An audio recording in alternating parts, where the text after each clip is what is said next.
من الشيطان الرجيم. بسم الله الرحمن الرحيم.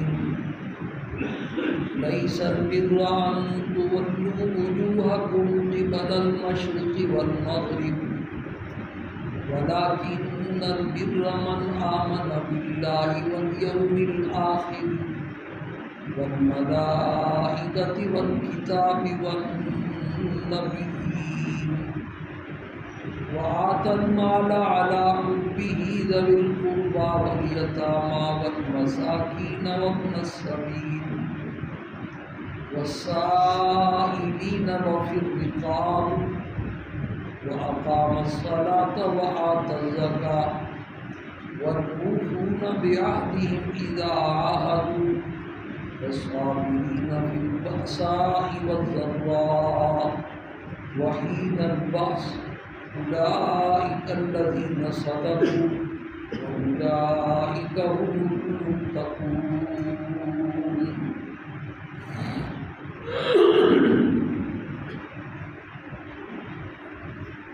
اس سے پہلے بھی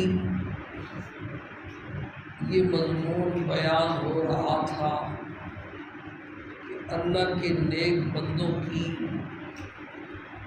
دو بنیادی صفات ہیں.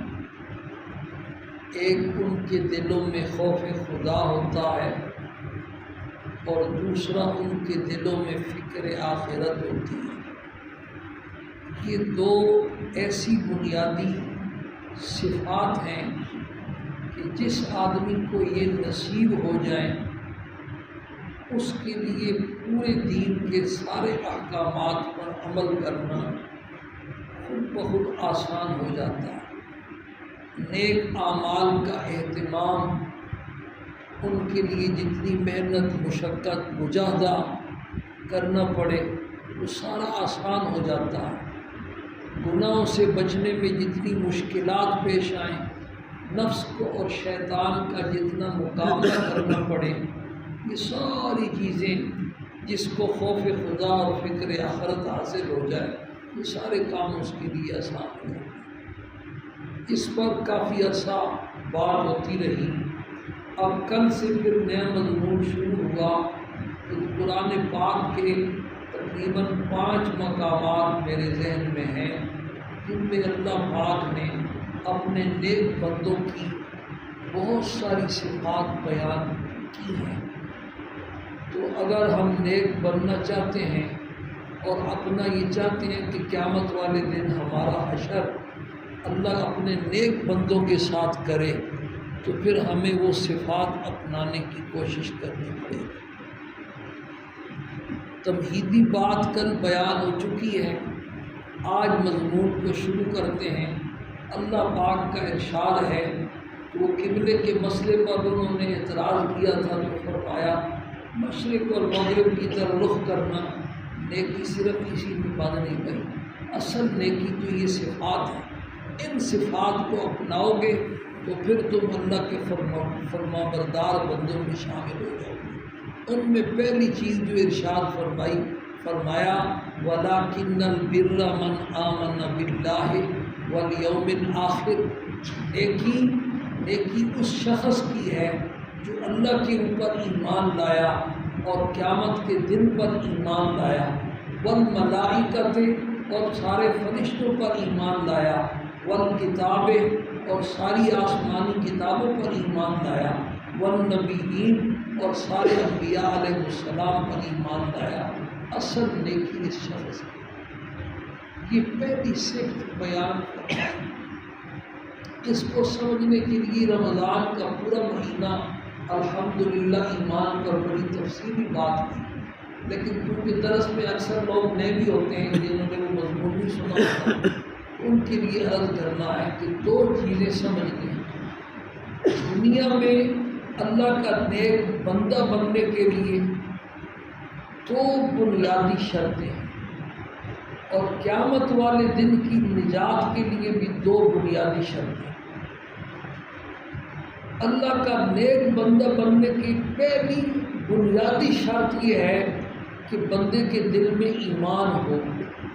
اور ایمان ہونے کا مطلب یہ ہے کہ اس کے عقائد، دل کے نظریات اور دل کا یقین، دل کے خیالات اس طرح ہوں جس طرح اللہ اور اللہ کے پیغمبر نے اور اللہ کے نبیوں نے اپنی تعلیمات کو بیان فرمائے۔ پہلی اور بنیادی شرط جو ہے نا وہ عقائد کا درست ہونا۔ اگر عقائد درست نہیں ہے، عقیدہ بگڑا ہوا ہے، عقیدہ غلط ہے، دل کا یقین غلط ہے، کسی ایسی چیز پر اس کا ایمان ہی نہیں ہے جو اللہ اور اللہ کے پیغمبر نے بیان کی ہے، تو پھر وہ تو مسلمان ہی نہیں ہے۔ بزرگ ہونا تو پہلے مسلمان ہوگا تو بزرگ ہوگا نا۔ لوگ اس غلط فہمی میں مبتلا ہوتے ہیں، آغا خان کو بھی بزرگ سمجھتے ہیں، ہستی سمجھتے ہیں، اور جو اس کو ملتا ہے سرکاری طور پر تو لوگ سمجھتے ہیں بڑا ان کا روحانی پیشوا ہے، روحانی شخصیت تو بھی بزرگ ہوتے ہیں۔ سیدنا برہان الدین کہتے سیدنا پتہ نہیں کہاں سے اس کے ساتھ لگایا، برہان الدین یہ بوریوں کا جو پیشوا ہے اس کو بھی بھائی کیا سمجھتے ہیں، بزرگ سمجھتے ہیں۔ یہ اسلامی فرقے نہیں ہیں بھائی، ان کا ایمان اور اسلام سے دور کا بھی واسطہ نہیں۔ اسی طریقے سے کچھ اس سے بھی آگے بڑھ کر کے پوپ کو جو ہے نا بڑا بزرگ سمجھتے ہیں۔ آپ کو پہلے بھی سنایا تھا کہ جب یہ مضمون بیان ہوتا ہے تو یہ مجھے واقعہ یاد ہے، ہمارے بزرگ فوت ہو گئے، اللہ پاک ان کی مغفرت فرمائے، سادات خاندان میں سے، اور یہ سرار پار جو ہے نا ان کے مریدین رہتے تھے، تو وہ پیروں کی عادت ہوتی ہے دورے کرنا، پیروں کے پاس جانا بٹورنے کے لیے، وہ بھی دورے کرنے کے لیے جاتے تھے۔ تو وہ کہتے تھے جب میں اپنے مریدوں کے پاس جاتا ہوں نا تو مجھے کہتے ہیں شاہ جی فلاں ہندو پر اللہ پاک بڑا راضی ہے۔ راضی ہونے کا مطلب کیا کہ اس کی دکان بڑی چلتی ہے، بکری بہت ہوتی ہے، ہندو اور اللہ اس سے راضی ہے۔ تو بھائی سب سے پہلے اپنے ذہنوں سے یہ غلط فہمی کیا کرو گے، نکالو گے کہ ایمان کے بغیر کوئی بندہ بزرگ نہیں بن سکتا۔ اللہ ان اولیاء اللہ ہم قابل احترام شخصیات ہیں۔ ہماری شریعت ہمیں یہ تعلیم دیتی ہے کہ ہر گروہ، ہر فرقے، ہر جماعت کے جو بڑے لوگ ہیں ان کو عزت دو، ان کو احترام دو، ان کی تکریم کرو، ان کی بے حرمتی مت کرو۔ تو وہ ان کو کرو گے وہ تمہاری کریں گے۔ پھر قرآن نے کہا لا تسبوا الذین یدعون من دون اللہ فیسبوا اللہ عدوا بغیر علم، تم ان کے خداؤں کو گالیاں مت دو، یہ پھر دشمنی میں آ کے تمہارے سچے خدا کو گالیاں دیں گے۔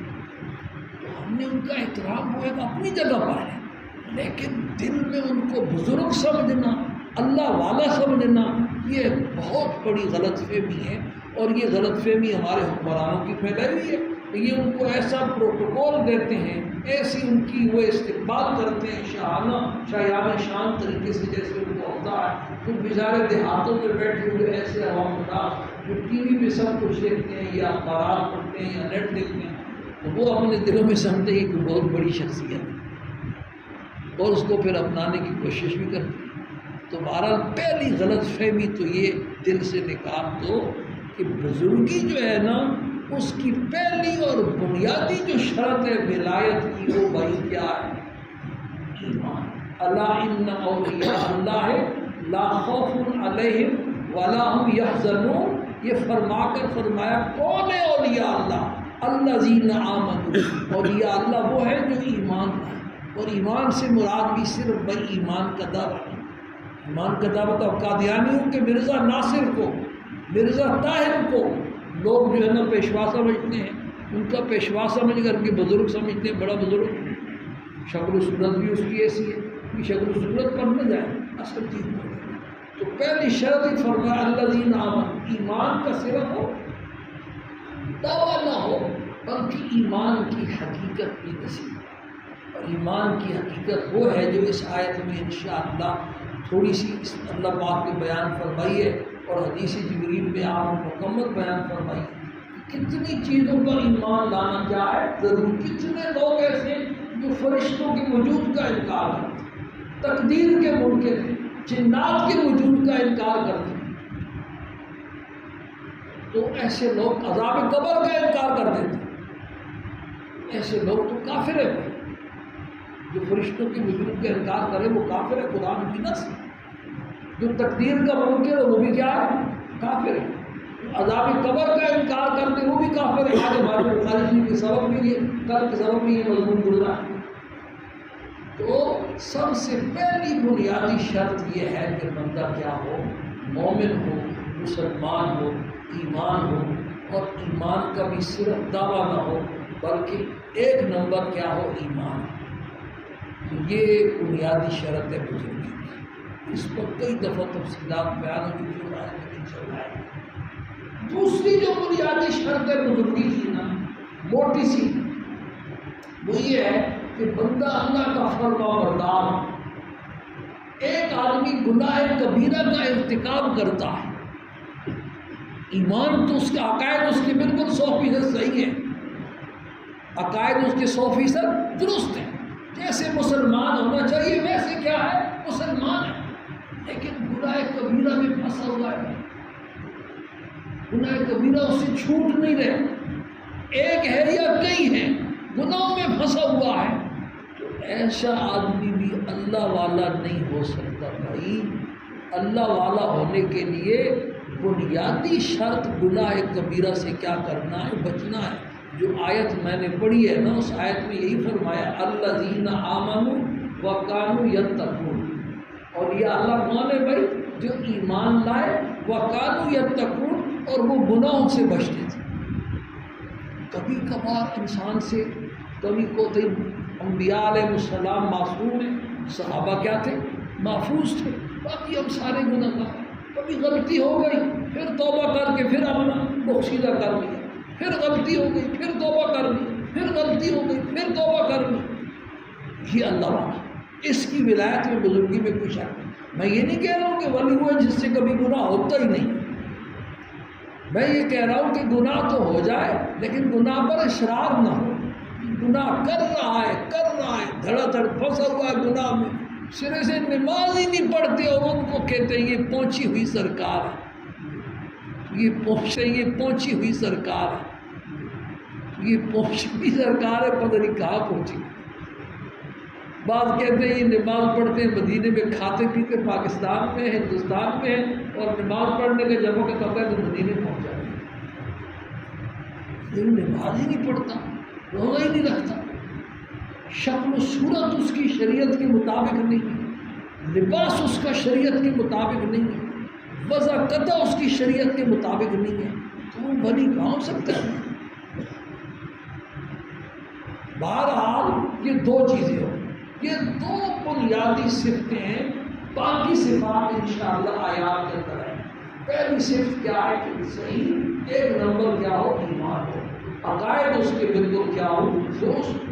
انبیاء کے بارے میں اس کے عقائد درست، فرشتوں کے بارے میں، تقدیر کے بارے میں، حدیث کے بارے میں. بعض ایسے لوگ ہیں جو حدیث کا انکار کر دیتے ہیں، منکرین حدیث ہیں. منکرین حدیث کے بارے میں سارے قرآن و حدیث کے بارے میں علماء متفق ہیں کہ وہ پکے کافر ہیں. جو حدیث کا انکار کرے وہ کیا ہے؟ کافر. اس میں تو ایمان ہی نہیں ہے بھائی.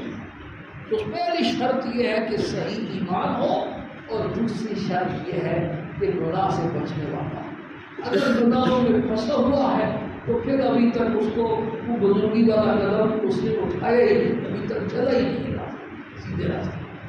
کمی بیشی کمزوری کمی کوتاہیاں وہ ہر انسان میں ہے، لیکن میں اس کی شکایت. اسی طریقے سے میرے دوستوں، قیامت والے دن کی ایک تو مطلق نجات ہے، کبھی نہ کبھی ہو جائے ایسی نجات جس سے کافر معلوم ہو، ایسی نجات جس سے کافر کیا ہوں گے؟ محروم ہوں گے. اور جب سارے ایمان والوں کو اللہ پاک جہنم سے باہر نکال دے، جس کے دل میں رائی کے دانے کے برابر بھی ایمان ہوا، اس کو بھی آخر ایک نہ ایک دن جہنم سے کیا کر لیا جائے گا؟ نکال دیا جائے گا. کئی دفعہ یہ حدیث بیان ہو چکی کہ آخر میں اللہ پاک فرمائیں گے انبیاء علیہ السلام بھی شفاعت کر چکے، فرشتے بھی شفاعت کر چکے، اللہ کے نیک بندے بھی شفاعت کر چکے، علماء بھی، شہداء بھی، صلحاء بھی، حفاظ بھی، اور عام مسلمان بھی شفاعت کر چکے. کہ جو عام مسلمان ہے نا، ان کو بھی اللہ پاک ان کی بھی اس دن سنیں گے، یہ اللہ سے شکوہ کریں گے، اے اللہ کچھ لوگ ہمارے ساتھ نمازیں پڑھتے تھے، روزے رکھتے تھے، آج وہ ہمیں نظر نہیں آ رہے، وہ کدھر چلے گئے؟ اللہ پاک فرمائیں گے جاؤ تم جن جن کو پہچانتے ہو ان کو نکال کر دیتے ہیں۔ یہ مشکوٰۃ شریف کی حدیث ہے، یہ عام ایمان والے بھی جائیں گے اور جن جن کو پہچانتے ہوں گے ان کو نکال کر دیتے ہیں۔ مسجد میں جماعت کے ساتھ نماز پڑھنے کی بڑی حکمتیں اور فوائد ہیں، ان میں سے ایک فائدہ یہ بھی ہے کہ نمازی دوست قیامت والے دن آپ کے قدم پھنس گئے تو کام آئیں گے، یہ سارے شفاعت کر چکے، اللہ پاک فرمائیں گے اب تو کون باقی ہے بھائی؟ اب تو رحمان ہی باقی ہے۔ چنانچہ آخر میں اللہ پاک اپنی رحمت کی 3 لمحے ایسے جہنمیوں کو جہنم سے باہر نکالے، اب اللہ کی لمح جیسی اس کی شیان شان ہے، کروڑوں اربا کھربا ایسے لوگ ہوں گے، ان کے دل میں ایمان تھا، لیکن اللہ کی شان یہ کہ فرشتوں کو بھی خبر نہیں تھی، عام مسلمانوں کو بھی خبر، کسی کو پہچان ہی نہیں تھی، بس اللہ کے علم میں تھا کہ اس کے دل میں خالص ایمان ہے۔ اس پر اللہ پاک کو 3 لمحے بھر کے باہر نکالیں گے اور جنت کے دروازے پر ایک نہر ہے، اس نہر میں ان کو نہر حیات اس کا نام ہے، اس نہر میں ان کو نہلایا جائے گا، ان کے جسم ایسے اگیں گے، آپ نے فرمایا جیسے جنگلی دانہ ہوتا ہے، پھر تر و تازہ صحیح جسم ہو جائیں گے، ان کی پیشانیوں پر لکھا ہوگا وَتَقَاءُ الرحمن، یہ رحمان کے آزاد کردہ غلام۔ اس کے بعد جہنم کے دروازے بند کر دیے جائیں گے، اس وقت کافر یہ کہیں گے ربما یود الذین کفروا لو کانوا مسلمین، کاش ہم بھی مسلمان ہوتے، آج ہم بھی نکال۔ اتنا ایمان جس ایمان سے کافر محروم ہے اور قیامت والے دن ان کی نجات نہیں ہوگی، یہ نفس ایمان یہ کافی ہے۔ لیکن دوسری جو چیز ہے کامل نجات، جس کو کہتے ہیں پورے نمبر بغیر سفارش کے، پورے نمبر اور کامل نجات بغیر سزا کے جس کی ہوگی وہ اسی کی ہوگی جو گناہوں سے بچنے والا ہوگا یا توبہ کر کے گیا، توبہ کر کے اپنے آپ کو پاک صاف کر کے دنیا سے گیا، آخر میں اللہ نے توبہ کی۔ تو ایسے لوگ بھی ہوتے ہیں حج کر کے آتے ہیں، گناہوں سے پاک صاف ہو کر آتے ہیں، بس ان کا وقت آ جاتا ہے۔ ایسے لوگ بھی ہوتے ہیں جنہوں نے ماہ رمضان کا پاکیزہ مہینہ گزارا ہوتا ہے، گناہوں سے پاک صاف ہوتے ہیں، رمضان کے گزرنے کے فوراً بعد ان کا نمبر آ جاتا ہے۔ ایسے لوگ بھی ہوتے ہیں شہادت کے مرتبے پر فائز ہو جاتے ہیں، ایسے لوگ۔ تو کامل نجات جو ہے بغیر سزا کے، اس کے لیے اللہ پاک نے قرآن پاک میں بار بار جہاں بھی جنت کا ذکر کیا وہاں 2 لفظوں میں سے ایک لفظ ضرور ہوگا، مثل الجنت التی وعد المتقون، اس جنت کی مثال جس کا وعدہ پرہیزگاروں سے کیا، ایمان کے الفاظ میں پرہیزگاروں سے کیا۔ اور یا ولا ان الذین آمنوا وعملوا الصالحات، بے شک وہ لوگ جو ایمان لائے اور نیک اعمال کیے ان کے لیے کانت لہم جنات الفردوس نزلا۔ تو دنیا میں بزرگی حاصل کرنے کی 2 شرطیں، ایک صحیح ایمان اور دوسرا گناہوں سے بچنا، اور قیامت والے دن کی کامل نجات حاصل کرنے کے لیے بھی یہی 2 شرطیں، ایک صحیح ایمان اور اس کے بعد گناہوں سے کیا کرنا، بچنا۔ جس کے پاس یہ 2 چیزیں ہوں گی وہ بغیر سزا کے سیدھا جنت میں جائے گا، بلکہ موت کے وقت ہی سے فرشتے بشارتیں دینا کیا کر دیں گے، شروع کر دیں، تاکہ ہمارے اور آپ کی طرح کے جو درمیانے درجے کے لوگ ہیں، ایمان تو ہے لیکن گناہوں میں بھی لتڑے ہوئے ہیں، اللہ پاک معاف فرمائے، تو ان کے ساتھ اللہ پاک کے 2 معاملے ہیں، یا فضل والا معاملہ ہوگا بھائی، اور یا کس والا معاملہ ہوگا، عدل والا معاملہ۔ اگر عدل والا معاملہ ہو گیا، قانونی کارروائی ہو گئی تو پھر بڑا مشکل بات ہے، اللہ پاک بچائے۔ اور بھائی ہزاروں لوگوں کروڑوں کے ساتھ قانونی کارروائی ہوگی، یہ قرآن و حدیث کی ہزاروں آیات، ہزاروں احادیث ایسی ہیں جو مسلمانوں کے جہنم میں جانے کو بیان کرتی ہیں، پھر جہنم سے ان کے نکلنے کو کیا کرتی ہے، بیان کرتی ہے۔ وہ آخر کون لوگ ہوں گے بھائی؟ ہم بیٹھے ہوئے ہیں بس سارے پر کے فضل والا معاملہ ہوگا۔ فضل والا معاملہ بھی کروڑوں کے ساتھ ہوگا، اربا کھربا کے ساتھ ہوگا، وہ مخلوق خدا تھوڑی ہے، لیکن وہ معاملہ بھی اصل بندے کو تیاری تو کس کی کرنی چاہیے؟ قانونی کارروائی کی کرنی چاہیے، اور پھر اللہ پاک کے فضل کی امید رکھنی چاہیے، کوشش ہی کرنی۔ تو درمیانے درجے کے جو ہمارے جیسے مسلمان ہیں ان کے ساتھ یا عدل والا معاملہ ہوگا یا فضل والا معاملہ۔ عدل والا معاملہ اگر ہو گیا تو پھر تو بھائی بھگتنا پڑے گا، اور یہ بھگتنا دنیا ہی سے شروع ہو جاتا ہے۔ یہ ہمارے کرتوتوں کی جو سزائیں ہیں نا، یہ دنیا کی پریشانیاں، دنیا کی بیماریاں، بیوی بچوں کا پریشان ہونا، یہ ملک کی حالات کا پریشان ہونا، یہ زلزلوں کا آنا، یہ سارا کیا ہے بھائی؟ یہ ہمارے کرتوتوں کا وبال۔ پھر اگر باقی بچ جاتے ہیں، توبہ نہیں کرتا، تو پھر موت کے وقت اس کو رگڑا دیا جاتا ہے۔